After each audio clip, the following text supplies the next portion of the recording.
Bonsoir à toutes et à tous et bienvenue dans ce nouveau numéro d'Hebdo Show, votre émission de décryptage de l'actualité nationale et internationale. Au sommaire ce soir, la réponse du président de la République Abdelmadjid Tebboune aux attaques de la France concernant l'accord franco-algérien de 1968 qui encadre l'immigration algérienne, un accord devenu la cible de certains partis politiques français, notamment de la droite et de l'extrême droite, qui réclament sa révision, encore son annulation.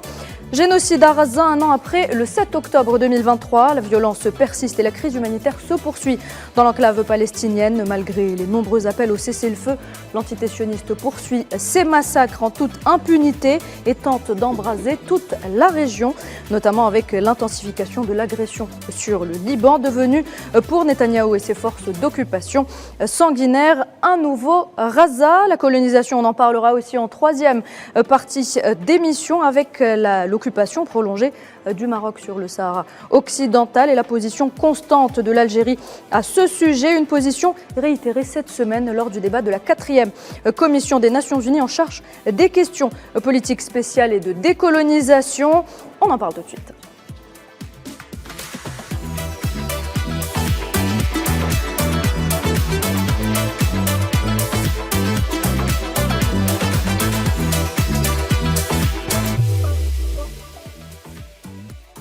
Toute une équipe m'accompagne ce soir, à commencer par Mahdi Razzar, notre très cher éditorialiste. Bonsoir. Bonsoir Nouhed, bonsoir à mes camarades de ce soir. Juste à côté, on retrouve Sami Kaidi, journaliste au quotidien Al-Moudjahad. Bonsoir Sami. Bonsoir et je salue à travers vous l'ensemble des téléspectateurs qui nous suivent attentivement. Faisal Mataoui nous fait également le plaisir d'être avec nous ce soir. Bien rentré d'Oran, Faisal. Merci beaucoup Nouhed. Bonsoir à vous également. Et puis Fouad Chergui est lui aussi fidèle au poste. Bonsoir. Bonsoir à vous. Alors messieurs, il faut savoir aussi qu'on aura tout à l'heure le plaisir d'accueillir dans quelques instants sur le plateau Madame Nassima Abdrahman, qui est journaliste et ancienne correspondante de la télévision algérienne au Moyen-Orient. En attendant, on se penche sur notre premier sujet.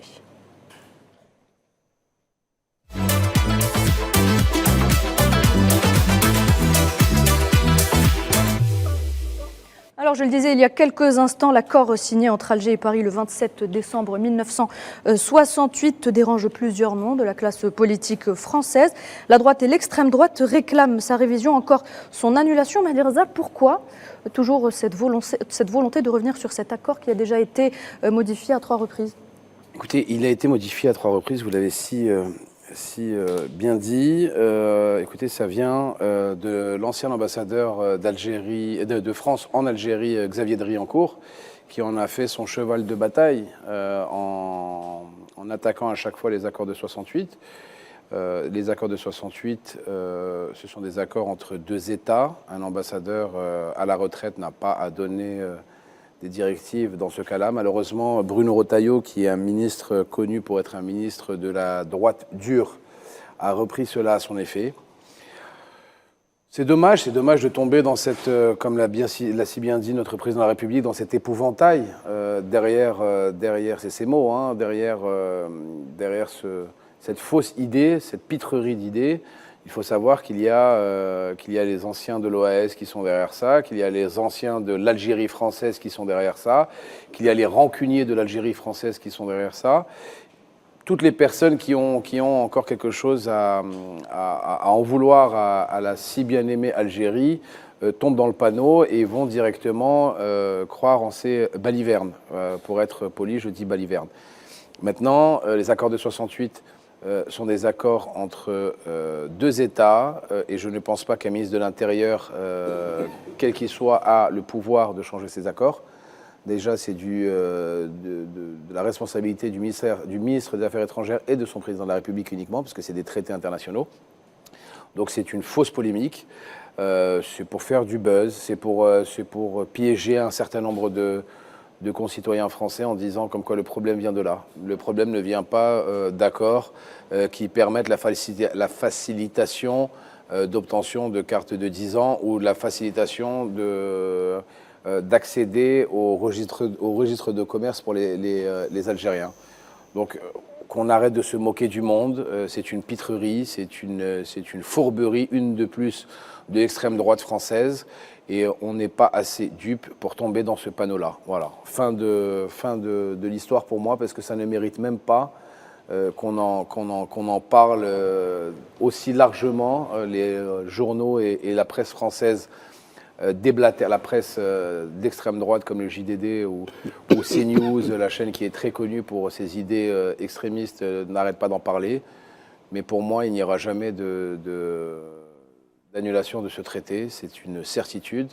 Et qui plus est, comme l'a encore si bien dit le président de la République, c'est Abdelmadjid Tebboune, les Français se cachent derrière, ces Français-là se cachent derrière des fausses évidences, des fausses raisons pour combler leur évidente manque de sécurité chez eux. C'est une façon de détourner l'attention des réels problèmes Bien évidemment, internes. comme d'habitude. C'est un contre-feu. C'est un contre-feu logique à l'insécurité, au manque d'emploi, au chômage constant qui n'arrête pas d'augmenter, aux personnes qui travaillent et qui, malgré leur salaire, n'arrivent pas à survivre ou à subvenir à leurs besoins, aux problèmes énergétiques où les gens n'arrivent même plus à se chauffer, à payer leur facture d'énergie, à l'insécurité complète et partout en France. Enfin, et ce n'est pas les accords de 68 qui sont la cause de tout cela, bien heureusement. Faisal Metaoui, je me tourne vers vous. Alors cet accord est souvent critiqué côté français. Mahdi vient de le dire. Le ministre de l'Intérieur a dit dernièrement qu'il était déséquilibré, qu'il favorisait largement, selon lui, l'Algérie au détriment de la France. L'accord s'appelle l'accord relatif à la circulation, à l'emploi et au séjour en France des ressortissants algériens et de leurs familles. C'est un accord, vous l'avez souligné, Nouhad, qui a été signé en décembre 1968. C'est un accord qui est lié aux accords d'Évian. C'est pour ça qu'on voit les images des accords d'Évian. Il était lié à ça pour justement donner un système un peu particulier pour les Algériens qui est loin du droit commun. Et Mahdi l'a souligné aussi, c'est que cet accord a été revu en 1985, en 1995 et en 2001.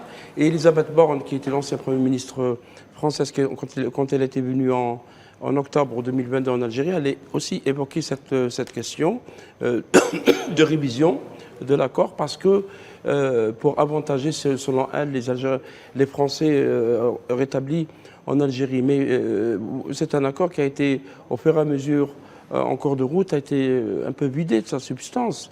Il a été à un moment donné, même, il dessert les intérêts des Algériens, puisque vous notez que les Algériens ont toujours des difficultés d'avoir du visa, de plus en plus de refus. La France, à un moment donné, a imposé la réduction des visas de 50%. C'était le cas pour l'Algérie, le Maroc et la Tunisie, pour obliger, entre guillemets, les États de rapatrier les Algériens en situation irrégulière, ils appellent ça les EQTF, obligation de quitter les territoires français.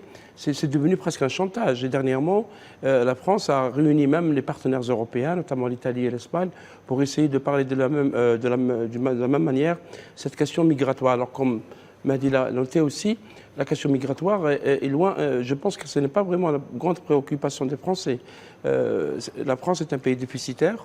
Tout le monde le dit, les experts économiques le disent, il y a une situation économique difficile, il y a un déclin industriel, il y a des situations sociales difficiles. Et le nouveau Premier ministre, Michel Barnier, qui, vous savez, représente un gouvernement qui n'a pas été élu par les Français lors des législatives, l'un des premiers dossiers évoqués à l'Assemblée nationale, c'est la question migratoire. Alors que il n'y a même pas une année, il y a eu déjà une loi de l'immigration qui a été votée en France. Et Dieu sait combien de lois ont été votées en France ces 60 dernières années. À chaque fois, il y a ces lois qui réduisent, qui limitent, etc. Et je pense que l'idée de rassembler les extrêmes autour de cette loi, c'est vrai, c'est un peu ce qui est recherché. Parce que Xavier Driancourt, c'est lui qui a lancé, si vous voulez, la procédure en publiant un texte en mai 2023 en disant que faut-il faire de l'accord franco-algérien de 1968. Et c'est après que la machine s'est emballée pour essayer de faire pression. L'Algérie estime que c'est un traité international, qu'il est lié à les accords d'Évian. Les accords d'Évian, c'est des accords qui ont conclu après 132 ans d'occupation française. Donc il y a quand même un minimum à garantir aux Algériens, quoique le droit commun parfois est plus avantageux pour les autres migrants. Donc disons c'est une tchèque-tchouka interne, dans un débat interne français pour peut-être oublier les véritables problèmes de la France. en braquant les lumières sur l'Algérie, comme si cet accord de 68 accordait de grands avantages aux Algériens qui peuvent voyager librement, avoir le visa facilement, avoir du travail facilement en France, alors que tout le monde sait que ce n'est pas vrai, pas du tout vrai. Mais Faisal Metaoui, la France semble oublier que cet accord a été conclu sur la demande insistante de la partie française à l'époque. Oui, parce qu'à l'époque, il fallait qu'il y ait une libre circulation des Français en Algérie. On voit qu'il y a les Qassem derrière. Et les Algériens en France, c'était, si vous voulez, un genre d'échange parce que ça a été négocié. C'est un accord qui a été. Ce que, bien sûr, ceux qui attaquent cet accord actuellement, notamment ceux de l'extrême droite, quoique dernièrement, le groupe de la droite, notamment Bruno Retailleau, qui représente un peu l'aile dure des Républicains, a essayé de faire passer une loi, un texte au Parlement français en décembre dernier, mais le texte n'est pas passé parce que la gauche a voté contre.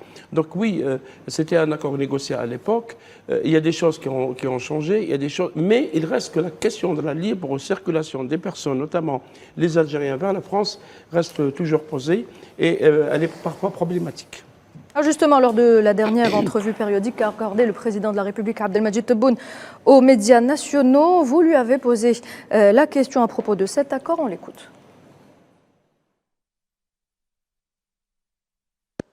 C'est un slogan politique qui est fait pour réunir les extrêmes. C'est l'étendard derrière lequel marche l'armée des extrémistes. La revanche. غالطين. احنا ما ندخلوش في هذه المتاهات.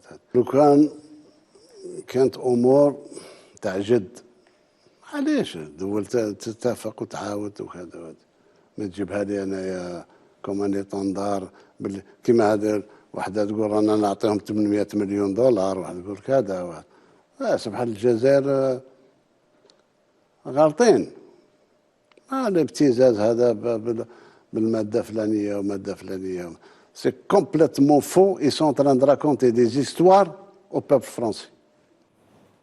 Fouad Chergui, on vient de l'entendre, le président Tebboune l'affirme, cet accord n'affecte en rien la qualité de la migration ni la sécurité de la France. Pourquoi cette haine envers l'Algérie du côté de l'Hexagone ? Je crois que le principal a été dit, si ce n'est qu'on pourrait ajouter à cela l'histoire ancienne des traités et des accords. La France n'a jamais respecté sa parole. Jamais dans l'histoire des rapports entre l'Algérie et la France, de la colonisation à la décolonisation, les Français sont toujours revenus sur les traités qu'ils ont proposés, qui ont été signés sur des accords. Et j'ai envie de prendre un exemple simplement pour le peuple français qui reste un peuple ami, majoritairement. Quand on parle du Front National, c'est une minorité qui cherche à occuper l'espace médiatique. Et l'Algérie, c'est le très bon sujet pour le Front National ou pour le Rassemblement National depuis tout le temps. Donc les accords, autant les traités que les accords, n'ont jamais été respectés par la France. Sami Kaïdi, cette polémique arrive alors que les relations entre Paris et Alger sont tendues, depuis que la France a reconnu la prétendue marocanité du Sahara occidental. Avec ces propos, le ministre de l'Intérieur français jette un peu plus d'huile sur le feu finalement. Incontestablement, et pour rebondir sur les propos qui ont été dits par le président de la République, M. Abdelmadjid Tebboune, les accords de 1968 sont un véritable épouvantail, car elles ont été vidées sciemment de leur substance et sont aujourd'hui une coquille vide. Elles ont été, somme toute, comment dirais-je, amendées plusieurs fois, donc 3 fois, en 1985, en 1995 et en 2001. Et il faut dire qu'aujourd'hui, une abrogation pure et dure de ces accords nous retournerait vers les accords d'Évian, ceux de 1962, et rétablirait de facto la libre circulation qui existait entre la France et l'Algérie. Il faut dire aussi qu'aujourd'hui, le droit commun de l'immigration en France est beaucoup plus favorable que les accords de 1968. Donc, mettre toujours ces thèmes au devant de la scène, ce n'est que finalement jeter de l'huile sur le feu et finalement faire le jeu de la frange la plus extrémiste qu'il y a en France. Oui, et qui n'est pas que de l'extrême droite, il faut le dire. Oui, c'est-à-dire que, en l'occurrence, il y a la droite, qui a lancé mais ça. même à gauche, hein, excusez-moi, mais quand on prend un personnage comme Emmanuel Valls, qui était l'ancien Premier ministre français, et qui provient en l'occurrence de la gauche, eh bien, on s'aperçoit très rapidement qu'il partage l'ensemble des points de vue de la droite et de l'extrême droite, le même penchant en faveur de l'entité sioniste, du régime colonial marocain. Donc, effectivement, leur objectif, ce n'est pas tant la régulation de l'immigration. Là, on a bien pu le voir que lorsque un crime est commis en France, par exemple, et que c'est un ressortissant d'une nation X, c'est toujours l'Algérie qui est pointée du doigt, et c'est toujours les ressortissants de l'Algérie qui sont cloués au pilori, si j'ose dire. Ce débat nous aide sur l'accord, bien vous l'avez noté, à la faveur d'une crise diplomatique, parce qu'il faut noter qu'il y a une crise diplomatique. Il n'y a pas d'ambassadeur algérien à Paris. Il y a un chargé d'affaires. C'est un niveau, donc on a baissé le niveau de représentation. L'Algérie attendait des explications de Paris par rapport à leur alignement sur le thèse marocaine, sur le dossier du Sahara occidental. Vous savez qu'il a été discuté ces derniers jours dans la commission numéro 4 de l'ONU sur la décolonisation. Il n'y a pas eu de retour. Et lors de l'entretien avec le président Tebboune a évoqué une question qui a été longtemps gardée en silence. Ce n'est pas une question taboue. C'est la décontamination des sites nucléaires dans le sud algérien.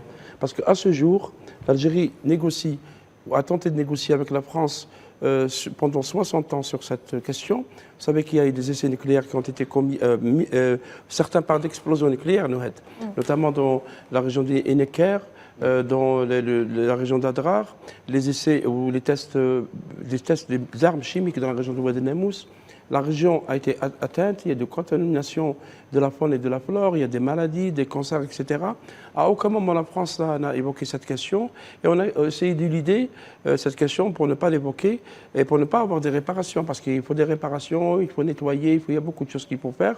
Donc on exhibe des dossiers plus faciles, plus populistes, la question des accords de 1968, pour ne pas aborder les questions essentielles liées au passé colonial français en Algérie. Mahdi Rezar, le tout alors que la France ne veut toujours pas reconnaître les crimes d'État et contre l'humanité qui ont été documentés et dont vient de parler justement Faisal Mottaoui, et sans oublier aussi les massacres du 17 octobre 61. Nous appelons ça, dans le jargon politique, nous appelons ça des contre-feux, tout simplement. Quand on voit qu'on est attaqué pour un sujet bien précis, eh ben, on déclenche un contre-feu pour parler d'autre chose. C'est de la politique de bas étage. On a l'habitude avec l'extrême droite, on a l'habitude avec les pro-Algérie française. L'Algérie française n'est que dans leurs rêves et dans leurs mythes. L'Algérie est souveraine et indépendante et on a un président qui continuera à défendre les intérêts de son pays. Voilà. Nous ne sommes pas sous diktat, ni français, ni européen, ni mondial. Nous sommes un pays souverain, avec des institutions fortes, avec un gouvernement fort, et nous savons répondre de la plus belle des manières à ces pitreries qui sont faites par une frange de la caste politique française. Pour moi, c'est mon avis tout à fait personnel et j'en assume la responsabilité entière. On essaye, et sans mauvais jeu de mots, de noyer les accords de 68 dans la mélasse des problèmes que la France a à régler avec l'Algérie, qui sont beaucoup plus importants qu'une question d'immigration ou une question de régimes spéciaux de régularisation de documents administratifs. Maintenant, il y a des gens qui sont assez bêtes pour y croire, bien mal leur en face. Nous autres Algériens, nous savons qui nous sommes, nous savons d'où nous venons et nous savons ce que nous avons perdu et ce que nous avons sacrifié pour arriver à notre indépendance. Si chèrement obtenue. D'accord ? Donc, on ne se distrait pas avec des bêtises de cet ordre-là qui vient d'un ancien ambassadeur qui a l'Algérie encore au fond de son cœur, ne vous inquiétez pas pour nous, on saura faire face à ces mensonges perpétuels. Je crois que les gens ne sont pas tout à fait bêtes, Mehdi. Mais il y a une question qui d'ailleurs a été évoquée par Dominique de Villepin ici à Alger, à l'université Alger 3. C'est la question des excuses. Et cette question, elle reste encore en suspens. La France ne veut pas présenter ses excuses à l'Algérie. Elle ne veut pas reconnaître ses crimes. Elle ne veut pas reconnaître ses crimes. Pourquoi pour les excuses? Eh bien, parce que c'est reconnaître le déplacement de toutes les populations, c'est reconnaître les massacres en masse. Parce que reconnaître, c'est payer. C'est payé, voilà. Tout simplement, quand tu reconnais ton erreur, tu es obligé de payer, d'indemniser ton erreur. Et le rapport dominant-dominé, Voilà pourquoi la France ne veut pas reconnaître son erreur par rapport à Adrar, par rapport aux essais nucléaires, par rapport aux crimes contre l'humanité qui ont été faits aussi, par rapport au génocide qui a été fait en Algérie. C'est parce que automatiquement, il y aura une partie après à rétribuer les causes qui ont été perpétuées par l'armée coloniale. Mais pourtant, ce n'est que de la politique politicienne. Elle est toujours dans un rapport de dominant à dominé. Oui. Et la question de... Surtout avec l'Algérie, parce qu'ils ont reconnu leurs crimes au Madagascar. Hein. Vous vous rappelez ce qu'a dit Jacques Chirac à l'époque? C'est pas le même contexte. Mais c'est le même contexte, c'est reconnaissance. Oui, mais tu ne peux pas comparer l'histoire, avec tout le respect que j'ai pour l'île malgache et pour le peuple malgache, tu ne peux pas comparer l'histoire de la colonie entre le peuple de Madagascar et l'Algérie. L'Algérie, c'est 132 ans de colonisation. De peuplement. Voilà, c'est 5,5 millions de morts. C'est un taux d'analphabétisation qui a pratiquement triplé pendant la présence des colons. C'est un appauvrissement de la population. Ça ne peut pas être considéré sur la même, avec encore une fois tout le respect que j'ai pour le peuple malgache. Ça ne peut pas être, on ne peut pas mettre ces deux tragédies sur le même, au même niveau. Le dernier interview du président, c'est la première fois que le mot est utilisé. D'ailleurs, vous aurez remarqué que ça a été repris par les médias français. Le président Abdelmajid Tebboune a parlé de génocide en Algérie. Parce qu'il a fait un comparatif entre le nombre d'habitants lors de l'occupation, parce que c'était une occupation française. L'occupation française a commencé en 1830, pas en 1954, parce qu'on a toujours tendance à réduire exactement la guerre française, à 8 ans. La guerre de libération nationale, ça s'arrête là. Alors qu'il y avait, comme l'a souligné Poued, il y a des enfumades qui relèvent du crime contre l'humanité, parce qu'on a mis des personnes dans des grottes, on les a enfumées, il y a eu des massacres, déplacement de population, il y a eu même des camps d'internement, des famines, des camps d'internement. Il y a eu des camps à partir de 1956, qu'on appelle les camps administratifs, parce que c'était des camps d'internement. Elle remplit toutes les cases, la France. Toutes les cases. En ce qui concerne le génocide algérien, la France remplit toutes les cases, sans exception. Elle n'en reconnaît aucune. Il y a des reconnaissances par petites touches, parce qu'à chaque fois, il y a la petite phrase. Quand Nicolas Sarkozy, qui venait en Algérie, a commencé à dire que c'était un système injuste, il y avait eu François Hollande, puis il y a l'actuel président Emmanuel Macron, qui, dans une interview, a qualifié la colonisation de crime contre l'humanité. Puis après, une fois il a été élu, il a oublié ça. Puis il y a une commission, maintenant on a créé une commission mixte d'historiens qui doivent parler de ce passé colonial français, mais là, on n'avance pas. Vous avez noté, nous, le 17 octobre 1961, on a jeté des êtres humains dans un fleuve de 250 à 300 morts. La police de Maurice Papon, a jeté et a massacré cette marche des nationalistes algériens. À ce jour, la France n'a jamais reconnu ça comme un crime d'État et il n'y a eu jamais de réparation. Maurice Papon a eu même des corps de général de Gaulle. Mais Maurice Papon, il a des rues à son nom en France. Il y a des rues, oui, c'est considéré comme un héros national en France. Oui, comme Bugeaud d'ailleurs. Il n'a jamais répondu de ses actes. C'est pour ça que certains historiens pensent que les crimes contre l'humanité sont des crimes imprescriptibles. Ça veut dire qu'ils restent malgré le passage du temps, et ce serait bien qu'on rouvre ce dossier. Et il est vrai qu'il faut noter que les députés français ont adopté une résolution qui condamne le massacre des Algériens le 17 octobre, c'était en mars dernier, mais pas plus. On a même proposé d'inscrire une journée de commémoration de ce massacre, mais bon, ce n'est pas reconnu comme un crime d'État. J'ai envie d'aller un peu plus loin que le 17 octobre 61. Vous pensez franchement qu'en 1962, les choses se sont arrêtées là?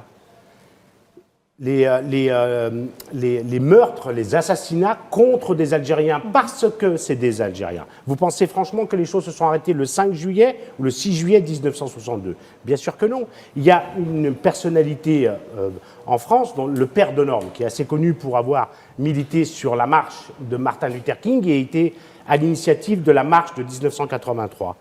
On a pendant... il dit, le père de Lorme, et à juste titre, que lorsque 1 million de pieds noirs se sont déplacés, on ne va pas mettre tous les pieds noirs dans le même sac, mais dans l'ensemble de ces pieds noirs, il y avait du ressentiment envers les Algériens. Il y avait du ressentiment.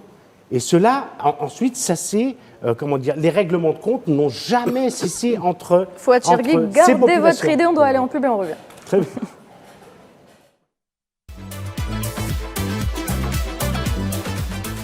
Regardez Hebdo Show, bienvenue à vous. Si vous venez de nous rejoindre, on poursuit notre débat et je vous redonne la parole, Fouad Chergui, je tiens ma promesse. Merci Noël. Non, alors, pour revenir sur le sujet, c'est que le contentieux franco-algérien, il n'a jamais cessé. Et il faut aussi pointer les bonnes initiatives. Moi, je me souviens qu'avec Jean-Pierre Chevènement, les relations, elles étaient vachement améliorées, qu'il y a beaucoup de choses qui se construisaient entre les deux rives de la Méditerranée. Et on peut revenir sur le dernier discours aussi Villepin. Il y a des gens à droite. Il y a des gens à droite en France qui ont une très belle maîtrise des relations diplomatiques entre la France et l'Algérie. Évidemment, à midi, ils ne sont pas au pouvoir. Il n'empêche que, heureusement... Les paroles, c'est bien, les actes, c'est mieux. Je suis d'accord, heureusement qu'ils sont là. Tu me parles de gens de Chevènement qui étaient il y a 25 ans au pouvoir, et tu me parles de Villepin qui a quitté le ministère des Affaires étrangères il y a plus de 20 ans. Et qu'est-ce qu'il nous reste aujourd'hui, Mehdi? Qu'est-ce qu'il nous reste? Qu'est-ce qu'il nous reste? Il nous reste à dire la vérité. Il nous reste à dire comme quoi l'armée coloniale a ramené... la France a ramené en Algérie, en 1830, un peuple qui était un peuple européen, pas que français, qui ont ramené un peuple européen, qui ont chassé le peuple algérien pour faire un grand remplacement et pour remplacer le peuple algérien par un peuple européen.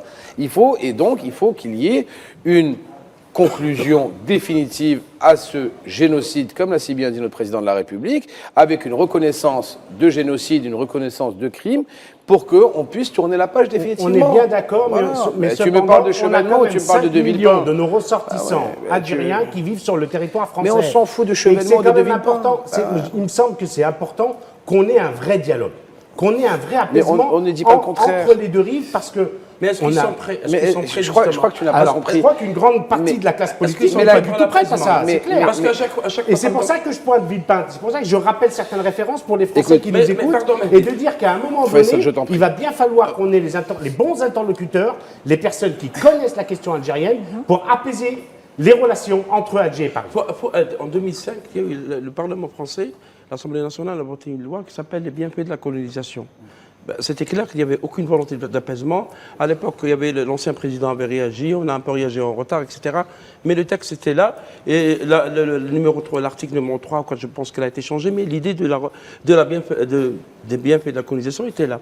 Et à chaque fois, lorsqu'on pose la question de la reconnaissance d'abord des crimes, puis des excuses, etc., tous les dossiers liés à la colonisation française en Algérie sont en suspens. L'Algérie réclame la restitution des archives. Ça n'a jamais été réglé.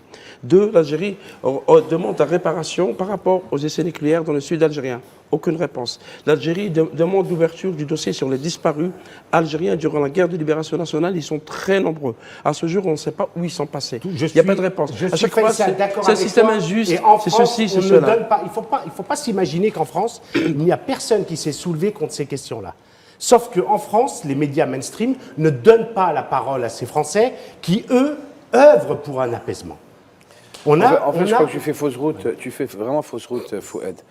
On n'est pas ici en train de dire que c'est le peuple français qui est contre le peuple algérien. On n'est pas en train de dire ça. On ne pense pas ça.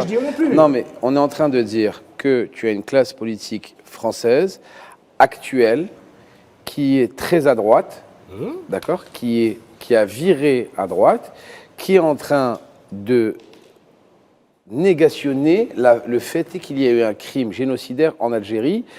et en mettant encore en balance les accords d'Évian de 68, en disant que c'était des accords, en quelque sorte, qui n'étaient que pour... Qui sont déséquilibrés. Que désavantageux à la France et avantageux à l'Algérie. Tout en oubliant tout ce que le crime colonial a causé à l'Algérie pendant 132 ans. Et moi, regarde, je vais aller plus loin dans mon propos et je vais te dire la chose suivante. On va enlever le fait de l'Algérie et de la France. L'Espagne était une grande puissance coloniale, la Belgique était une grande puissance coloniale, le Portugal était une grande puissance coloniale. Il n'y a eu aucun bienfait de la colonie, peu importe dans les pays qui ont été colonisés. D'accord ? Donc ce n'est pas qu'un sujet franco-algérien, c'est un sujet de colon à colonisateur. D'accord ? De colonisé à colonisateur. Donc, à un moment, il faut savoir se dire les choses. Quand tu viens dans une population, quand tu rentres dans un pays, tu colonises un pays, et qui a 4 millions de personnes, et 130 ans après, ils ne sont que 9 millions. Une population ne peut pas évoluer de 5 millions en 130 ans. Ça veut dire qu'il y a eu des crimes de masse. Il y a eu des massacres de masse. Donc ça, il faut le mettre en avant. Nous ne sommes pas là pour raconter la messe, nous sommes là pour parler de faits réels. L'Algérie ne demande pas plus que ce qu'elle a le droit de demander, et malgré ça, une partie de la classe politique française continue à faire de l'algérienne bashing à outrance avec des accords qui, pour eux, sont désavantageux malgré tous les torts qu'ils ont causés aux pays colonisés.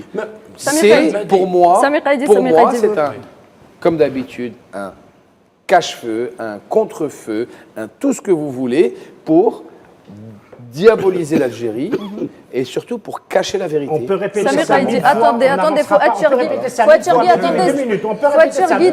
Fouad Chergui, attendez 2 minutes. Non, mais on ne va pas avancer si vous continuez comme ça. Laissez la parole à Sami Kaïdi, il n'a pas parlé depuis tout à l'heure, il vous écoute gentiment. Allez-y, Sami. Merci. Alors, les 132 ans d'audio-colonialisme français en Algérie ont été parsemés de crimes contre l'humanité, de massacres et de génocides. Il faut rappeler juste l'épisode du 8 mai 1945, où pendant plusieurs semaines, plus de 50 000 de nos concitoyens ont été lâchement assassinés par le colonisateur français. Et si on remonte à 1830, moi je me rappelle un peu de cet ouvrage de Claude Péan qui parlait des trésors... Pierre Péan, pardon, effectivement. Pierre Péan qui parlait des trésors cachés d'Alger et qui souligne le fait que le colonisateur avait pillé le trésor de Dar Sultan, qu'il a estimé à plus de 5 milliards de francs à l'époque. Donc on voit bien que finalement c'est une question de rapine et aussi de mauvaise volonté, parce que si on observe les voisins de la France, l'Italie, elle a eu un épisode très court de colonisation en Libye.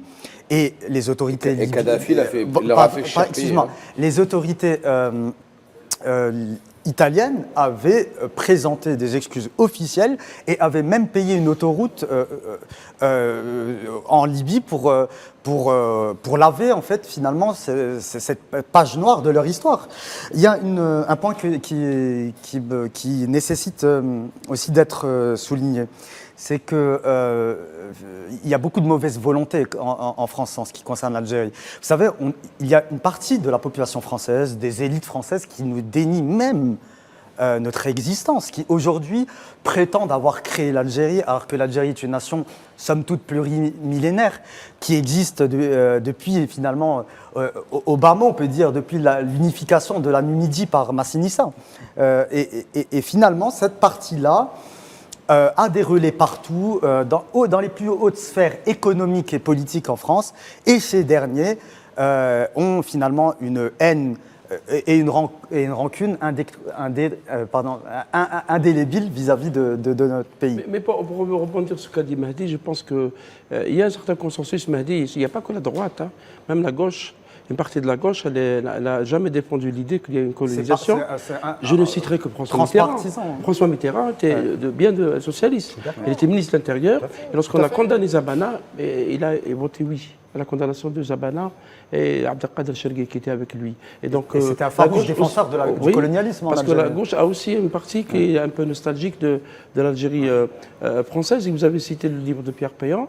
Pierre Péan montre, au moins, que les colonisateurs français, lorsqu'ils sont venus débarquer, ils ne sont pas venus nous ramener la civilisation. Ils ont bien trouvé des palais, des jardins, des hammams, des restaurants, des maisons, qu'ils ont volé. Et le livre de Pierre Péan, on conseille à nos amis téléspectateurs peut-être de le relire ou de le lire, il cite même des familles devenues très riches en France, y compris dans le CAC 40 français, grâce à l'argent volé aux Algériens. Mais mis à part ça, la France, elle a aussi bien profité de l'apport des ouvriers algériens lors des 30 Glorieuses, il ne faut pas l'oublier. Donc la France qui aujourd'hui joue sur cette carte qui est celle de l'immigration, la France qui joue sur ce fait de ne plus vouloir d'immigrés algériens, elle oublie quand même que les Algériens sont arrivés en France bien avant l'occupation française en Algérie. Ils ont été forcés pour participer à la Première Guerre mondiale. On a pris de force les Algériens pour combattre, on a aussi pris de force durant la Deuxième Guerre mondiale, les Algériens pour combattre. Et il y a actuellement en Europe une tendance, peut-être là je rejoins Mahdi, il y a une tendance de la résurgence des extrémistes, parce qu'il y a une crise économique, il y a un déclin, il y a beaucoup de choses en Autriche, en Hongrie, en Italie, même en partie en Allemagne, etc. Et à chaque fois, la question migratoire est un étendard, alors que tout le monde sait. Personnellement, j'ai visité plusieurs fois la Commission européenne à Bruxelles, on a beaucoup parlé de cette question migratoire. L'Europe est en train de connaître un hiver démographique. C'est un pays qui est en train de se dépeupler. Il n'y a pas de renouvellement, beaucoup de renouvellement des générations. Et donc l'Europe a toujours besoin de ce flux migratoire pour faire fonctionner la machine économique. Comme c'était le cas dans les années 40-50, où il y avait les Algériens qui sont partis construire l'économie française, l'industrie française, etc. Et le mensonge de l'extrême droite. Ils oublient qu'à ce jour, ils ont toujours besoin de migrants, ils ont besoin de main-d'œuvre. Oui, d'ailleurs, ils encouragent l'arrivée de talents et de diplômés. C'est l'immigration choisie, je pense que ça s'appelle comme ça. Choisie ou l'immigration sélective. Et là, je souligne ce qu'a dit M. Salah Goudjil, qui est le président du Conseil de la Nation, à la Chambre haute du Parlement, qui a évoqué cette question. Oui. Parce que quand on pose la question aux représentants diplomatiques français à Alger, on nous parle d'étudiants qui partent en France. 18 000, 20 000, 30 000. D'accord, ils partent étudier en France, mais combien sont-ils ceux qui reviennent ? On n'a pas ce chiffre, on n'a jamais ce chiffre. Donc la migration sélective choisie, on choisit les cadres. D'ailleurs, il n'y a pas de contrepartie pour l'Algérie. Je pense que Sarkozy a bien précisé à l'époque, il disait non, on a besoin d'artistes, on a besoin d'hommes d'affaires et d'étudiants.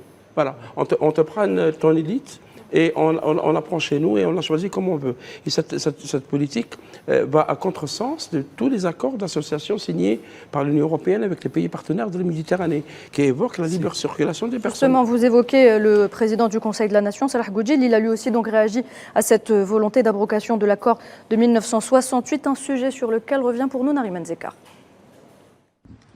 La politique en France serait-elle en pleine décadence ? Ces derniers temps, le nouveau gouvernement d'Emmanuel Macron a mis un point d'honneur à exploiter la question migratoire à des fins politiciennes, s'attaquant spécifiquement à l'immigration en provenance de l'Algérie. Ce point-là a justement été évoqué par le président algérien Abdelmajid Tebboune il y a quelques jours lors de sa rencontre périodique avec les journalistes de la presse nationale, mais également par le président du Conseil de la Nation, Salah Goudjil. Selon ce dernier, cette décadence politique touche une partie seulement et non pas l'ensemble de la classe politique française. Salah Goudjil a regretté le fait que des politiciens français n'hésitent pas à instrumentaliser les effets des crises socio-économiques en incriminant injustement et parfois de manière directe la communauté algérienne établie en France. Je regrette que des politiciens sans vision politique sérieuse, se réclamant de l'extrême droite et parfois même de la droite dite conservatrice, n'hésitent pas à instrumentaliser les effets des crises socio-économiques en incriminant injustement les communautés immigrées, dans une propagande démagogique et populiste en visant particulièrement la communauté algérienne établie légalement sur le sol français. Le dossier des accords de 68 a également été évoqué par le président du Sénat qui estime que ce dernier n'a plus raison d'être en vue des multiples révisions entreprises par Paris qui considèrent ces accords comme un avantage dont profitent les Algériens. Certains cercles politiques français considèrent que cet accord est plus avantageux pour la partie algérienne en raison de son caractère dérogatoire au cadre juridique commun régissant la question migratoire en France, Parmi eux, on trouve ceux qui réclament ainsi sa révision et d'autres demandent carrément son abrogation. Seulement, ils omettent tous de souligner que cet accord a déjà été révisé en 1985, 1994 et 2001, lui ôtant ainsi sa raison d'être. Or, la réalité est tout autre. Petit rappel historique, les accords du 27 décembre 68 ont été conclus sur la demande insistante de la partie française, qui a toujours été bénéficiaire de l'apport des Algériens, et cela s'étend depuis l'époque de l'immigration des ouvriers jusqu'à l'immigration dite choisie, promue selon une approche sélective ces dernières années en France. Paris, qui encourage l'arrivée de talents et de diplômes de haut niveau sans aucune contrepartie pour l'Algérie. Il est tout à fait évident que personne ne peut contester l'apport de l'immigration algérienne à la France. Dire le contraire serait une insulte envers l'histoire et les milliers d'Algériens qui ont perdu la vie au champ de bataille durant les 2 guerres mondiales. La France avait fait appel aux Algériens comme main-d'œuvre nécessaire à la carte de la reconstruction de la France. Le choix n'a jamais été laissé aux Algériens car durant les 2 guerres mondiales, il s'agissait d'une mobilisation forcée, puis par la suite, notamment après la fin de la Deuxième Guerre mondiale. L'extrême droite ne fait en somme qu'exploiter l'immigration comme un enjeu de politique de bas niveau, alors que l'Algérie commémorera bientôt les 63 ans des événements du 17 octobre 61, où des centaines d'Algériens ont été assassinés puis jetés dans la Seine après avoir manifesté pacifiquement dans les rues de la capitale française, date qui coïncidera également avec la journée nationale de l'immigration.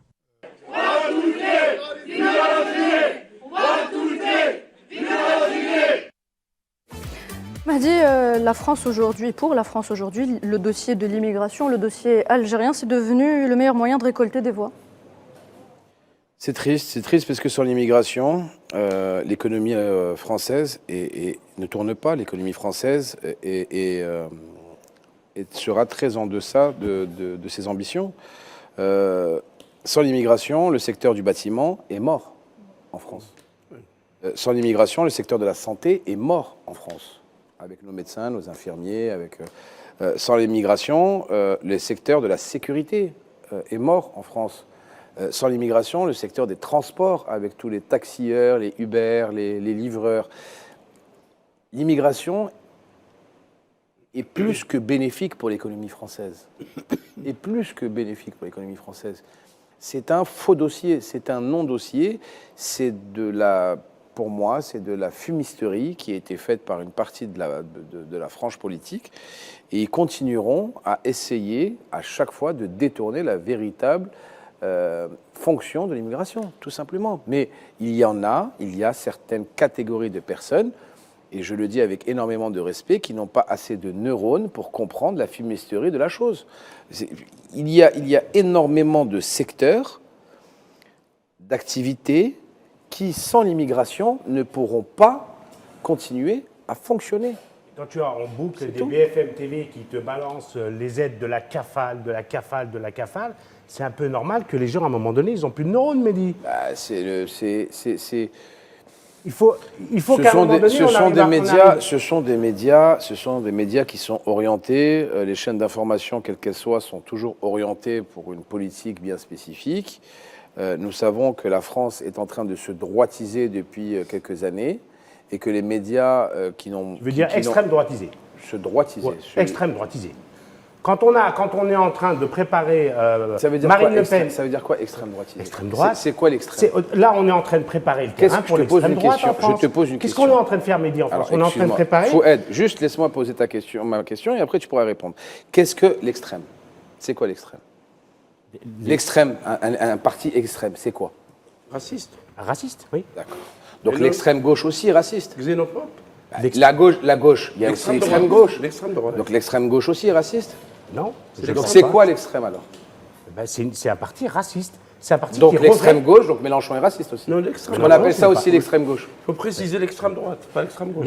L'extrême droite est un parti raciste. Alors, moi je vais aller au fond de la chose. Au final, ça dépend de l'idéologie portée par les candidats. Le parti du Rassemblement national a été fondé par une faction, par des personnes qui étaient de faction SS. Donc des gens qui étaient nazis. Des tortionnaires en Algérie. Le parti du Rassemblement national, le Front National, oui. l'argentier et le fondateur est un ancien nazi. D'accord? Il n'a pas fait la guerre d'Algérie, il a fait la Seconde Guerre mondiale, et il avait contribué financièrement à la Seconde Guerre mondiale. Tu as un monsieur qui s'appelle Jean-Marie Le Pen, qui est un ancien de la guerre d'Algérie, qui a une haine viscérale contre l'Algérie, d'accord? D'ailleurs, je crois que son œil est encore en train de se balader dans une de nos wilayas. Je vous le dis, avec énormément de sincérité, c'est une haine viscérale qu'il a contre notre pays, et il a fondé un parti pour attaquer tous ceux qui venaient de l'étranger. Il n'aime pas l'étranger. Et qu'il a transmis. Et précisons qu'il était quand même antisioniste également. Il est jusqu'à maintenant. Antisioniste, il voilà. est jusqu'à maintenant. Au contraire de Safi qui prétend que, historiquement, le Front National est un parti sioniste. Voilà, il est jusqu'à maintenant. Maintenant, tu as des partis qui ont été créés pour ça. Mais moi, ces partis-là, jusqu'à preuve du contraire, et en 2024, n'ont jamais été au pouvoir. Et c'est pour ça que je te dis que les mots ont un sens. Est-ce qu'ils seront au pouvoir un jour? Ils n'ont jamais été au pouvoir. Donc, quand je te dis que la France se droitise, ça veut dire quoi? Ça veut dire que la droite, qui a déjà été avec le RPR, l'UMP, l'UDR, a été au pouvoir. Et bien, cette droite-là est en train, elle, de se durcir. Les mots ont un sens. Les mots ont un sens. Voilà. Tu ne peux pas attaquer un parti du Rassemblement national qui n'a jamais eu le pouvoir de décider quoi que ce soit. Par contre, tu peux attaquer un parti comme les LR avec Éric Ciotti à la tête, ou avec Nicolas Sarkozy quand il était à la tête de l'UMP, qui ont cassé les relations bilatérales entre l'Algérie et la France, qui ont massacré les relations bilatérales entre l'Algérie et la France, qui, comme l'a si bien dit notre ami Faisal, voulait prendre que le gratin de l'Algérie en termes d'immigration et faire du choix sélectif pour prendre ce qu'ils avaient besoin. L'Algérie n'est pas un marché à ciel ouvert, monsieur, où on vient prendre nos meilleurs éléments. L'Algérie est un pays souverain. Nos enfants partiront avec leur volonté ou resteront avec leur volonté. Mais on n'est pas dans un marché ici. Mahdi, je voudrais maintenant donner la parole à Nassima Abdelrahman qui vient de nous rejoindre sur le plateau. Attendez, je vous présente en 2 minutes, Nassima Abdelrahman. 2 minutes, ne soyez pas pressés. Alors, vous êtes journaliste algérienne et vous avez participé, vous avez travaillé sur le premier documentaire sur la Palestine. Voilà, c'est un sujet sur lequel on reviendra tout à l'heure. Allez-y, répondez à Mahdi. Pourquoi le problème de l'immigration se pose uniquement à la France? Il est propre à la France, car la plus grande puissance mondiale aujourd'hui, elle est bâtie et construite sur un ensemble d'émigrés qui sont de partout, tous les continents. Toutes les grandes. Aujourd'hui, depuis la guerre en Syrie, Merkel avait pris la décision pour que l'Allemagne subsiste dans le temps. Elle a fait une immigration.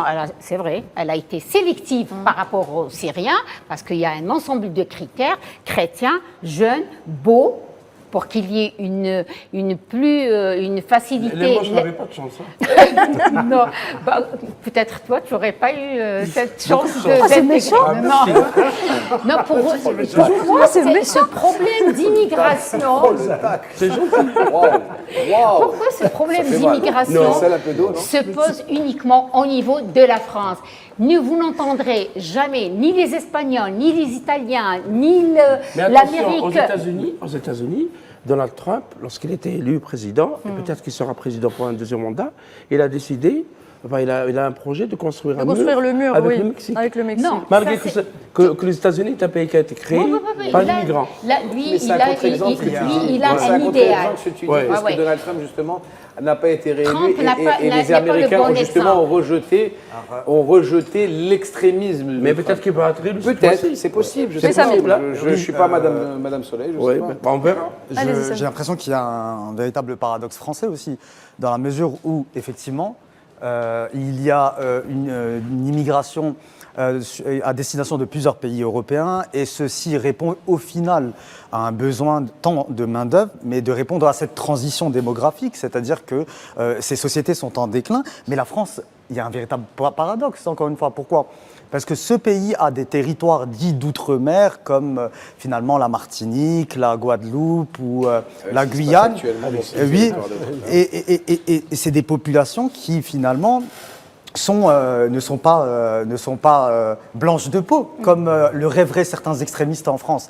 Et donc, finalement, il y a une dichotomie entre la réalité sur le terrain d'un pays qui se prétend avoir des territoires sur plusieurs continents et finalement des extrémistes. Donc ils veulent s'en débarrasser. Hein. Pour certains. Si. Et la réalité sur le terrain qui prête à finalement De à toute sourire. manière, je veux vous dire, il n'y a pas de conflit entre les peuples. Oui.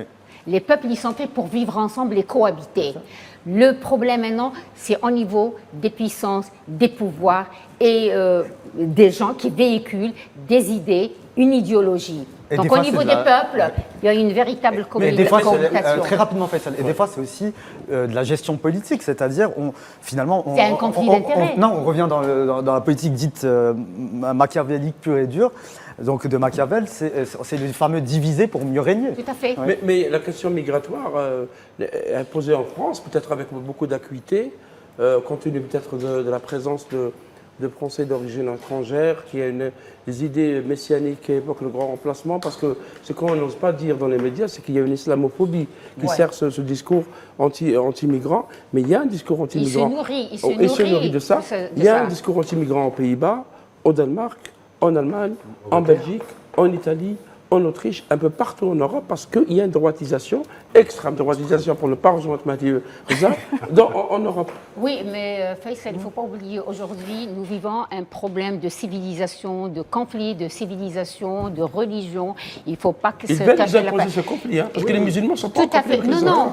Pas forcément par rapport uniquement à l'islam, non, y compris le christianisme Et le judaïsme. Et le judaïsme.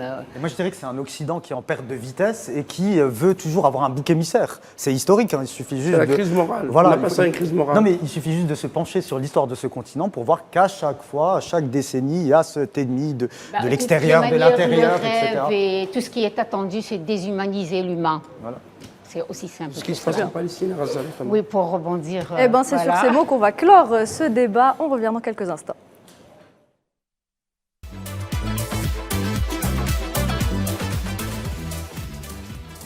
Vous regardez Hebdo Show, bienvenue à vous si vous venez de nous rejoindre. On passe à la deuxième partie donc de cette émission. Le génocide à Raza, un an après le 7 octobre, plus de 42 000 Palestiniens ont été tués à Raza depuis cette date. Cela fait 1 an et 5 jours que l'enclave palestinienne subit la barbarie de l'occupant sioniste. Netanyahou est guidé, Mahdi, par une vision messianique génocidaire. Hérité de son père, rabbin de Pologne, il méprise royalement les lois internationales et défie tout le monde. Et, Benyamin Netanyahou qui traite tout le monde d'antisémite alors que nous sommes sémites et pas lui, déjà c'est une pitrerie sans nom. Benyamin Netanyahou que rien n'arrête. Benyamin Netanyahou qui attaque un pays tiers, le Liban, à partir du siège des Nations Unies, à partir de la chambre de son siège des Nations Unies à New York. Benyamin Netanyahou qui, après avoir massacré, décimé, ravagé Gaza, attaque le Liban de la même façon, avec la même terreur et la même force. Benyamin Netanyahou qui a des projets messianiques, comme vous l'avez bien dit, qui veut faire le grand Israël. Benyamin Netanyahou que personne n'arrive à arrêter à ce que je vois. On a un Conseil de sécurité aphone, on a un Conseil de sécurité qui ne sert, à mon sens, pas à grand-chose, à part à faire des résolutions sans lendemain, où les enfants continuent à s'entasser les uns sur les autres dans les cimetières palestiniens et libanais, où les personnes meurent sous les bombes, où il y a un déni de vérité de la part de l'Occident, où il y a un déni de vérité de la part de certains pays du monde arabe. Je ne sais pas ce qui va se passer dans le futur, mais l'histoire s'en souviendra. Et honnêtement, la direction que prend cette guerre, cet enchaînement de différentes guerres, fait très peur pour l'avenir de nos enfants. Nassim Abdelrahman, le monde entier découvre aujourd'hui le vrai visage de ce monstre sanguinaire qu'est Benyamin Netanyahou. Il veut faire aujourd'hui du Liban un second Gaza. Peut-être il découvre le personnage qui est Benjamin Netanyahou. Mais non, le projet, il remonte à 2006 avec la nouvelle configuration de la région et donc le nouvel Proche-Orient. Et là, depuis Bush le fils, avec Condoleezza Rice, donc c'est pas nouveau, sauf que c'est un projet qui a été reporté à une date ultérieure.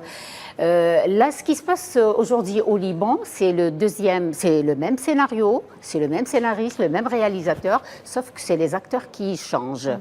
Il est parti de Gaza qui est très complexe parce que c'est une région, c'est une zone que je connais très bien. Donc, quand on parle aujourd'hui de ce qui se passe à Jabalia et l'encerclement et l'enfermement de cette région-là, il n'a rien réalisé de ses objectifs. Donc, l'objectif recherché aussi, c'était redorer son blason et se maintenir politiquement. Tout à fait. Et là, d'abord, il s'est attaqué au leader de Hezbollah. Donc, il a pratiquement essayé d'atteindre toutes les grands responsables de Hezbollah jusqu'à ce qu'ils soient arrivés à Nasrallah.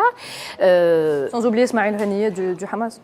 Là, c'est bien sûr, il a commencé par Ismail Haniyeh en Iran. D'ailleurs, c'est une violation au territoire, à la souveraineté iranienne. Il ne faut pas l'oublier. Il y a une chose, il ne sait pas, Benyamin Netanyahou, je crois qu'il n'a pas compris que Hezbollah, c'est pas Nasrallah. Hezbollah, c'est une idéologie. On peut se débarrasser d'un homme, on peut se débarrasser d'un leader, mais on ne pourra jamais se débarrasser d'une idéologie. Il a assassiné Hassan Nasrallah et tous les leaders, les principaux responsables, mais il y en a eu 10 et 100 qui sont nés à la même heure. Donc il ne faut pas, quand on attaque l'idéologie, elle est différente à l'humain. L'idéologie ne meurt pas. Il oublie aussi qu'il s'attaque à de grandes civilisations, qui est la civilisation phénicienne et les cananéennes. Donc là, déjà, ça lui pose un grand problème.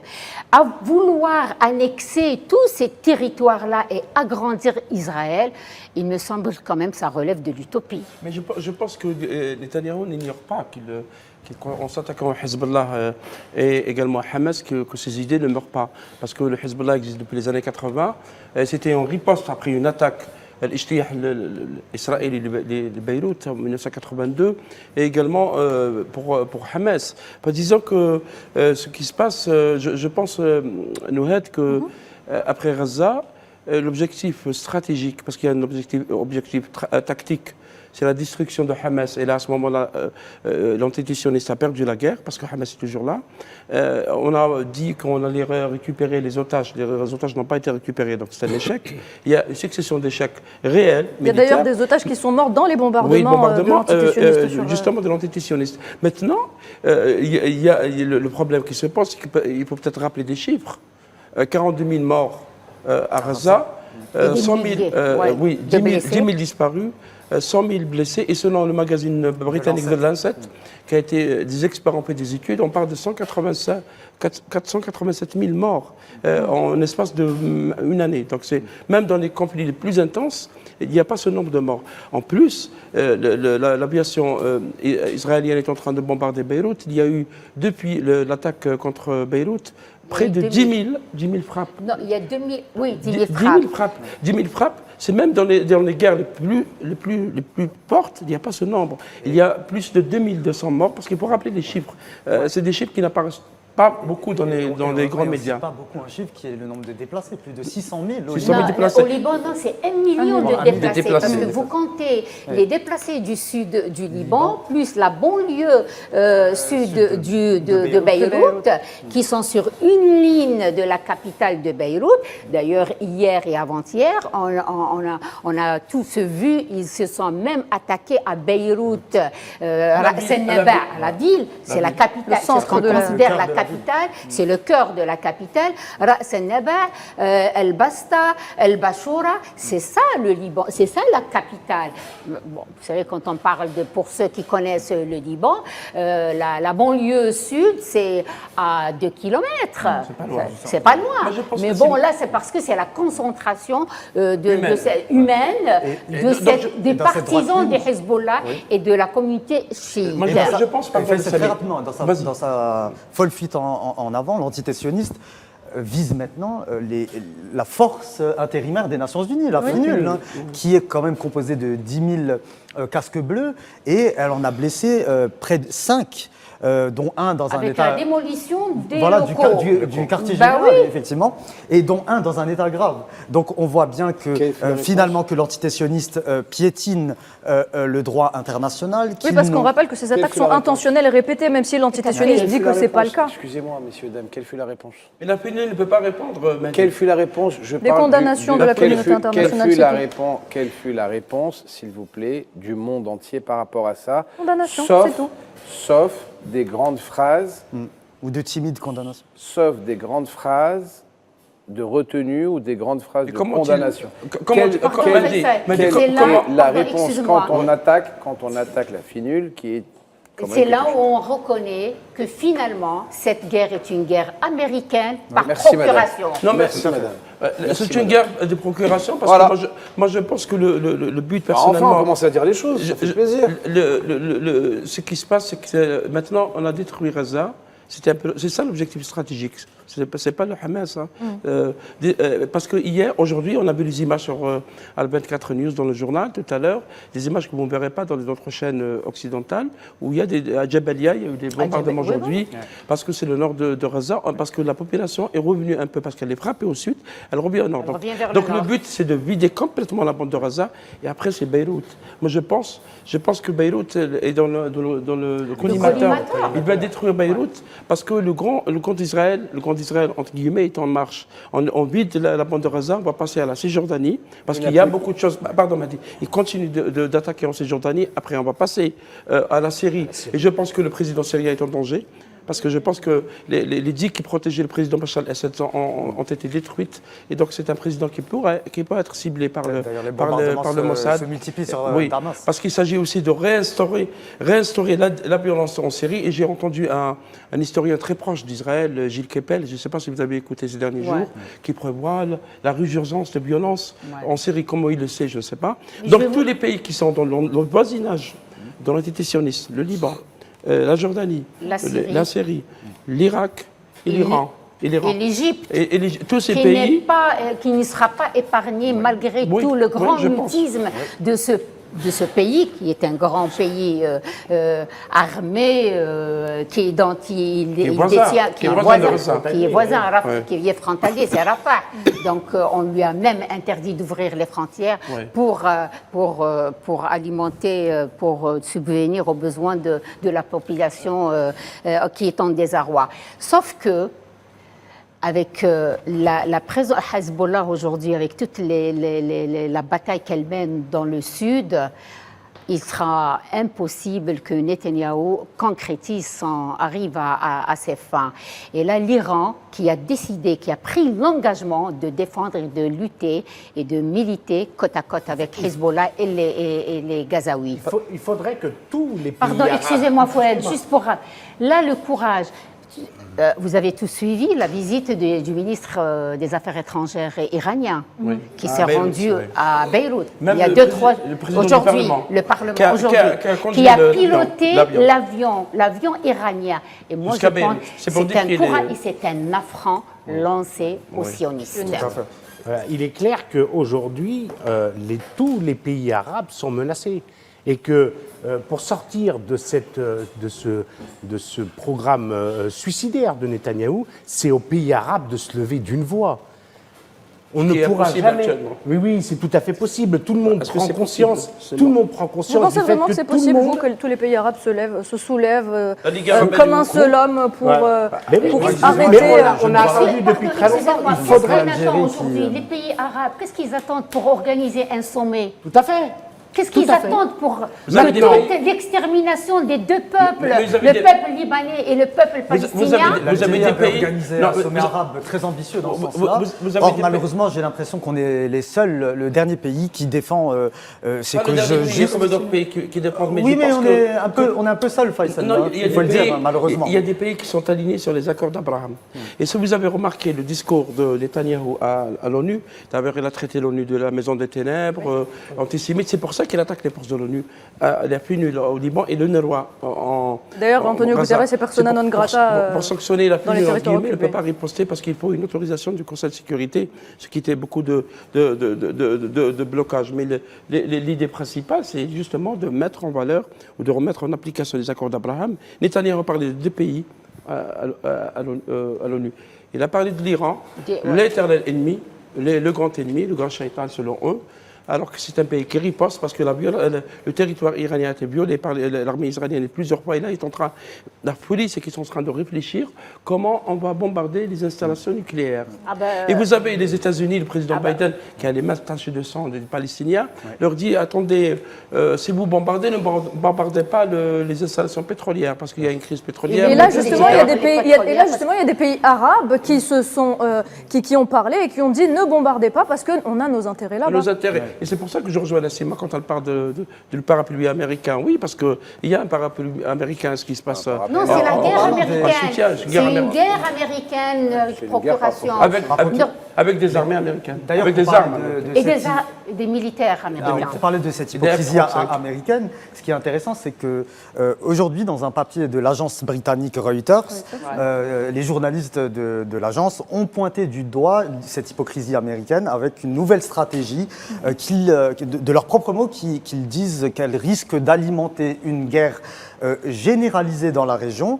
Et en fait, les journalistes de Reuters affirment que la nouvelle stratégie américaine face à l'agression sioniste sur le Liban, c'est à présent de laisser les choses faire. Et ils pointent du doigt le fait qu'à présent, les autorités américaines n'appellent même plus à un cessez-le-feu au Liban. Donc il y a une véritable escalade et une véritable... Joe Biden a appelé il y a 2 jours. Quand j'ai vu ça, j'ai cru un canular, Samy. 50 minutes de discussion. Il a fait un appel à Netanyahou à travers les médias en lui demandant d'épargner au maximum les civils. Non, mais on se moque du monde. Donc, tu as la première puissance du monde qui te dit un tout petit pays, quand tu vas, toute petite entité, quand tu vas attaquer le Liban, tu n'as pas le droit de l'ONU pour attaquer un pays tiers, eh bien essaye au maximum d'éviter les civils. On est au summum de l'hypocrisie. Et là, on est dans un monde qui est normal. Mais n'oublie pas que ces bombardements se font avec des armes qui proviennent des États-Unis et des financements américains. Il y a eu 2 enveloppes, 13 milliards. Attends, Faisal, 13 milliards de dollars qui ont été donnés à l'entité sioniste par les États-Unis, puis une seconde enveloppe de 8 milliards. Oui, bien sûr. Alors qu'il y a un ouragan qui a balayé les comptes sud des États-Unis et les dégâts sont de 50 milliards de dollars. Qui va payer les 50 milliards de dollars? Est-ce que c'est le contribuable américain? Est-ce qu'on demande à l'avis à contribuable américain pour aider l'entité sioniste? Je ne pense pas. Le dindon de la farce. Oui, le dindon de la farce. Netanyahou, il est tellement machiavélique. Regardez, aujourd'hui, la banlieue sud du Liban, il n'y a personne, tout le monde a été déplacé. Les leaders Hezbollah ne sont plus là-bas, mais rien que pour détruire. Et c'est tous les soirs, vous avez des raids pendant au minimum 2 heures de temps. Parce que pourquoi les guerres, Nassima, si vous permettez, c'est également un moyen de tester les armes. On est en train de tester des armes sur les populations civiles. C'est à grande échelle, parce qu'il faut bien que le complexe militaro-industriel, bon, je parlerai comme les gens de l'extrême gauche, comme pour reprendre Mehdi tout à l'heure, le complexe industriel militaro-industriel a besoin de faire fonctionner ses armes, a besoin de les vendre, et pour les vendre, de les utiliser, de les essayer, il faudrait donc des guerres. Et le poste avancé qui est l'antisioniste au Moyen-Orient est là pour exécuter cette tâche. C'est très clair, parce que je pense qu'après le Liban, ils vont passer à la Syrie. Après à l'Irak. Vous savez que il y a déjà eu des attaques sur Damas. Et pire que cela, cette semaine, il y a 2 fondamentalistes extrémistes de l'entité sioniste qui siègent d'ailleurs au gouvernement de cette entité qui ne sont autres qu'Itamar Ben-Gvir Ouais. et le cinglé Galant. Smotrich, Bezalel, Aussi, qui ont appelé même finalement à s'attaquer à Istanbul en Turquie et à l'annexer à ce projet messianique fondamentaliste du Grand Israël. Parce qu'ils pensent qu'ils ont ils ont le vent en poupe, que personne ne va les arrêter, qu'ils ont une couverture américaine. Maintenant, est-ce que les élections américaines... S'ils attaquent la Turquie, est-ce que Recep Tayyip Erdogan va rester les bras croisés Je ne pense pas que la Turquie est un membre de l'OTAN. Et je ne pense pas qu'ils vont... C'est la seule armée puissante dans la région qui peut détruire Israël. Je pense qu'ils ne pensent pas. Ils vont pas s'affronter. C'est une manière de faire pression sur Ankara, parce qu'Ankara a quand même défendu les Palestiniens, malgré qu'elle a des relations diplomatiques avec Israël. Mais de toutes les manières, à ce rythme-là, si devant tout ce mutisme de toutes ces puissances soi-disant arabes qui détiennent la finance et qui peuvent faire pression sur le plan économique, ils vont finir par les phagocyter tous. Oui, je ne pense pas, moi, par rapport à la Syrie, parce que le Yémen aussi est un pays qui est... Mais excusez-moi, est-ce que finalement l'histoire de l'Ukraine n'est pas le moyen d'occuper Poutine par la guerre en Ukraine et de le dissiper et comme ça on va le démobiliser par rapport du reste du monde? Ça, chère madame, je l'ai dit il y a plus d'1 an. Oui. Et on m'a pris pour un fou. Toutes ces guerres sont des guerres, pour moi, avant même des guerres de religion, sont des guerres d'argent et sont des guerres d'argent et sont des guerres justement de géopolitique, d'investissement. C'est où est-ce que je vais placer mes pions au maximum. Les États-Unis, eux, comme tu l'as si bien dit, ont besoin de faire. Vraiment avoir besoin de l'entité sioniste pour garder. Faire marcher leurs usines à canon, leurs usines à chars, leurs usines à avions. Parce que sinon, ils meurent, parce que la planche à billets, à force, à un moment, ça ne tire plus. Donc, ils sont obligés constamment de donner et de vendre des armes à crédit à l'Ukraine. Ils les récupéreront en blé, parce que le blé ukrainien, il ne faut pas oublier que c'est ce qui fait vivre 60% de l'Europe. Donc, ils ont quand même comment récupérer ce blé-là. Le gaz, ils sont obligés de vendre partout et à tout le monde. Donc, ils doivent créer des conflits partout et dans le monde entier. Pour dominer. Pour dominer et pour avoir leurs armes à eux.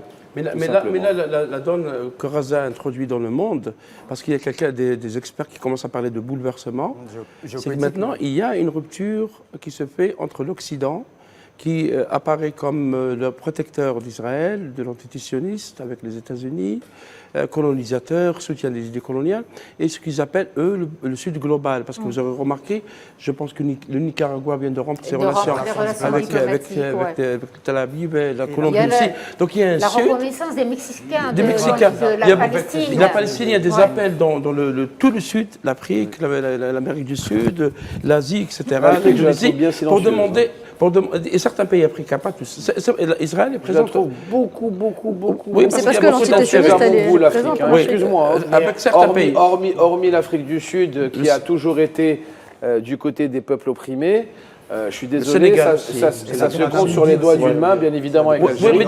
Ça se compte sur les doigts d'une main, les soutiens francs et massifs au peuple palestinien et à la Palestine. Mais quand on voit globalement dans la nouvelle idée, c'est que maintenant, il y a beaucoup de critiques, il y a des manifestations, il y a des manifestations à l'université.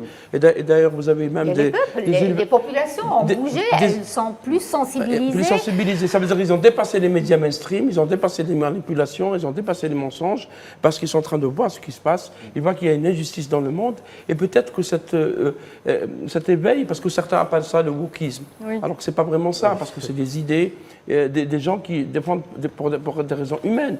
La population colombienne, elle est très loin de la Palestine, mais ils sont là parce qu'il y a des humains qui meurent à Gaza. Et cette idée, je pense qu'il faut les capitaliser d'une manière ou d'une autre, peut-être pour avoir un nouveau monde, disons, plus juste, plus équitable, qui va au-delà du Conseil de sécurité et de l'ONU. Je voudrais à présent, s'il vous plaît, qu'on parle un petit peu de la situation humanitaire qui est au Liban.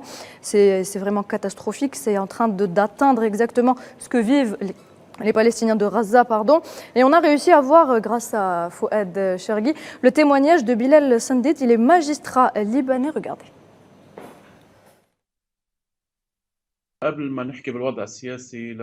Avant d'aborder l'aspect politique, il est essentiel de mettre en lumière la situation humanitaire catastrophique que traverse actuellement le Liban. du sud jusqu'à Beyrouth et dans tout le territoire. En réalité, des milliers de personnes déplacées, dont des enfants, des femmes et des personnes âgées, se trouvent sans abri.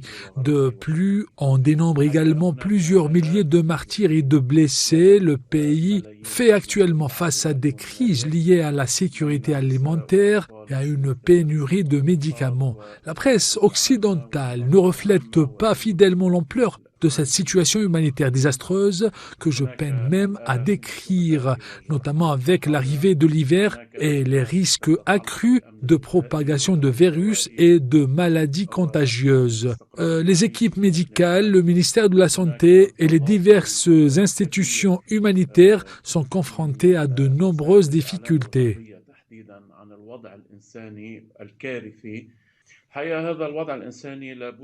Cette situation humanitaire catastrophique doit être mise en lumière afin que le monde arabe ainsi que tous les téléspectateurs d'Al24 News, qu'ils soient arabes ou occidentaux, comprennent qu'Israël ne laisse aucun enfant, aucune femme, ni personne en sécurité chez eux, justifiant ces agressions comme une guerre contre le Hezbollah ou contre tout ce qui lui est contraire.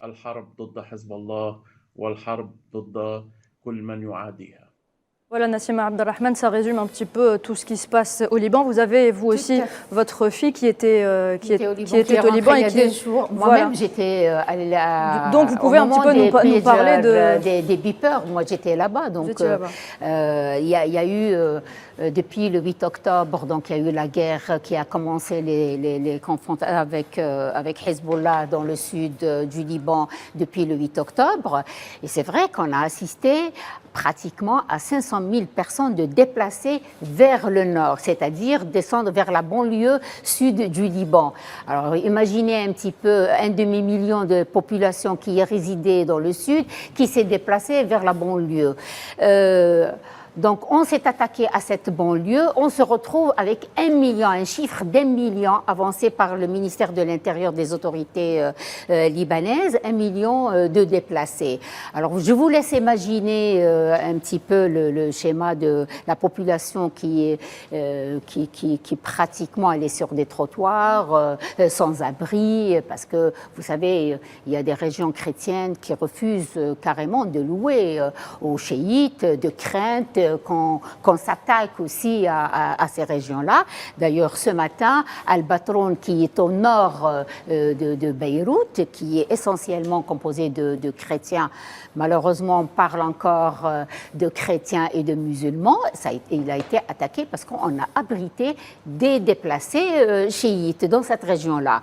On reproduit le même scénario, c'est de détruire les hôpitaux. Dans le sud, il y a eu 4 à 5 hôpitaux qui sont hors service.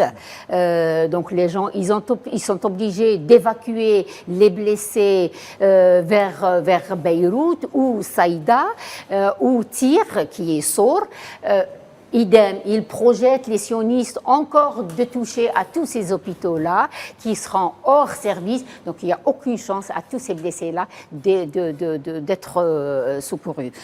La famille, non, on n'en est pas arrivé à ce stade-là parce qu'il y a eu des aides en provenance d'Arabie Saoudite, des Émirats, de Amman. On attend, je crois, il me semble que l'Algérie aussi a l'intention d'envoyer dans quelques jours un avion pour de médicaments et des vivres.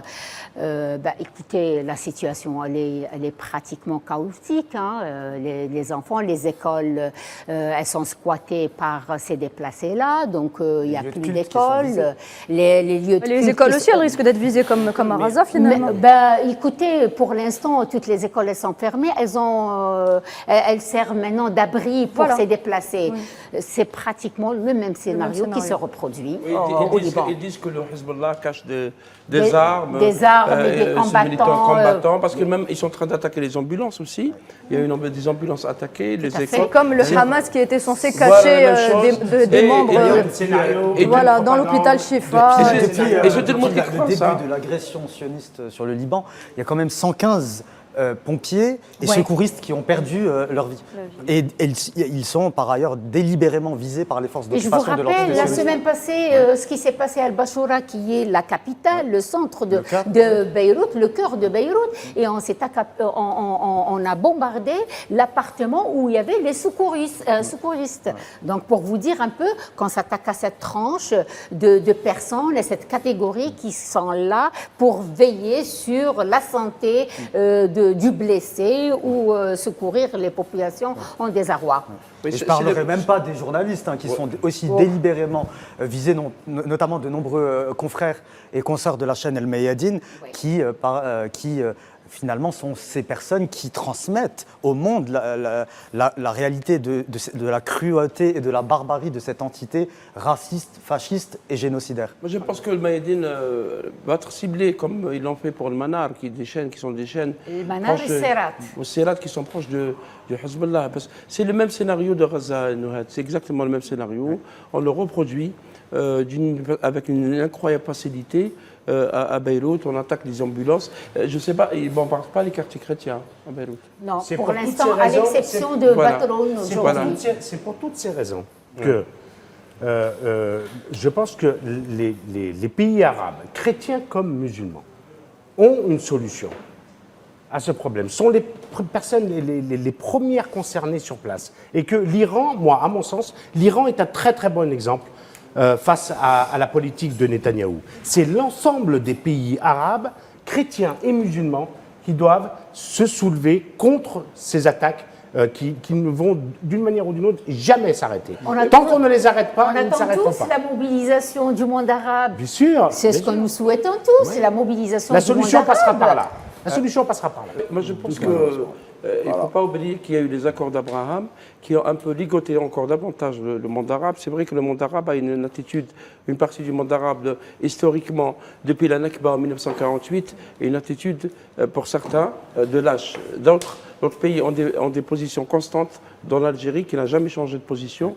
Elle est attaquée parfois pour ça, parce qu'elle ne change pas de position. Elle considère la question palestinienne comme une question coloniale et qu'il faut respecter le droit international. Les résolutions, Israël s'est assis sur plus de 100 résolutions de son histoire. Et Netanyahou est allé dire, parce que je voulais continuer cette idée tout à l'heure, il avait parlé de l'Arabie Saoudite. Il souhaite que l'Arabie Saoudite normalise les relations, parce que pour eux, si normaliser, enfin, établir... C'est plutôt des accords de soumission. Oui, des accords de soumission, signe un accord diplomatique, parce que le Bahreïn l'a fait, les Émirats arabes unis l'a fait, le Maroc l'a fait. Donc l'objectif, c'est ça, l'objectif politique, c'est d'avoir la paix. Parce que Netanyahu a répété 4 fois le mot paix, alors qu'il est en train de massacrer des civils. Hein. Alors c'est quelle paix il veut? La paix des cimetières. Faisal, Ziad Tan, représentant du Liban en France. Pardon? Ziad Tan, oui. Représentant du Liban en France. Écoutez bien ce qu'il a dit aujourd'hui. Les Israéliens n'ont pas respecté la résolution 1701 de 2006. En 18 ans, ils ont violé cette résolution plus de 33 000 fois. Oui. Voilà. C'est la résolution du cessez-le-feu entre le Hezbollah et... Donc continuez à croire à la validité et à la bienfaisance de l'ONU. Et on continuera à avoir nos frères Nassima, je vous donne le dernier mot, parce qu'après on doit clore l'émission. Parce qu'il n'y a rien que les résistances qui ont vaincu pendant tout le temps et dans toutes les révolutions menées à ce jour. Et le meilleur exemple, c'est la résistance algérienne, le FLN. Très bien, merci Nassima Abderrahmane. Merci à vous tous, merci messieurs pour cette émission. Mesdames et messieurs, merci de nous avoir prêté attention. Très bonne soirée.